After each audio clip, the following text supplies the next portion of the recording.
Hi, I'm Dave Casillo with Anthony Bates, Cameron Mordew, and Coach Pete Thompson at Crestwood, and we're going to talk about the upcoming season that they got on the horizon here. Coach, we'll start with you.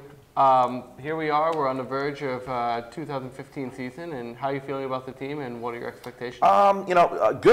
Good. Certainly, I think we, as coaching staff, we counted up the other day. We have 17 young men coming back who've started at least one football game for us. Most of them multiple football games for us. So it's, in my tenure at Crestwood, it's going to be the most experienced football team that we've had. And certainly last year we had a great year, and with 17 of those guys coming back, that there's, some expectations there. When you have 17 guys coming back in a group like that, what does that make easier for the coaching staff? I think it diminishes the learning curve. We finished up our summer days last night, and we used a practice script that was from probably mid-season last year, being able to call plays that are, pretty high level for our offense and our defensive schemes, and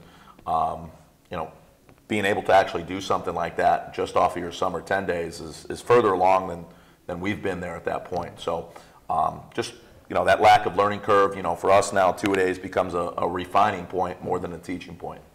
Cameron, how do you feel as you enter the season? What is the leadership and camaraderie like on this team? Well, everyone definitely takes it seriously in the leaderships. It's good this year. All right, good to hear. Anthony, you had a successful season last year as a team here, and what did you learn from last year, and what are you taking forward for this season? From last year, I kind of learned how to handle success. It's kind of the first year as a team playing the varsity sport. Really was able to see what that was like, kind of experience the hype and how the community comes together. So you had the success last year. What's it like entering with expectations and maybe a bigger target on your back? It just means we got to work harder. A lot of people are shooting for us and want to beat us. So just got to come out and work harder and try to live up to those expectations. Cameron, I know that every conference game is just a huge tilt for you guys. Just talk about running through the conference and what that's like. Well, running through what last year was the PTC was definitely a different experience than any other conference game, because it was more hyped. Everyone was more excited, and it was just a harder played game. The Kent game last year was basically a barn burner. Coach, I'm sure there's a lot of things that the team needs to do for you to see them hit the expectations that you hope for, but what is maybe one or two key things that you're really looking at this year? I'm sure many coaches have come through have said this. For us, the key is going to be staying healthy.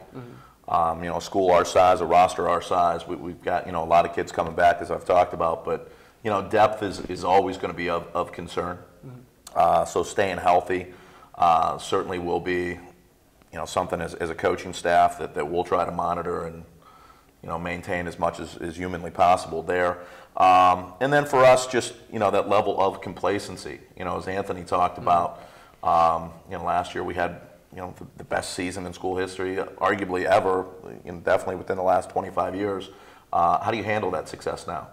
Do you rest on your laurels, or do you understand, as Anthony pointed out, that sure, it was hard getting there, but now you have to defend and certainly work harder. So just that level of complacency, that we'll work hard as a coaching staff, and I know our seniors here will, work hard in the locker room to take care of that as well. Great. Well, we look forward to seeing that play out. That's Crestwood. You can see coverage all year long on cleveland.com, so thanks for joining us. All right. Thank you.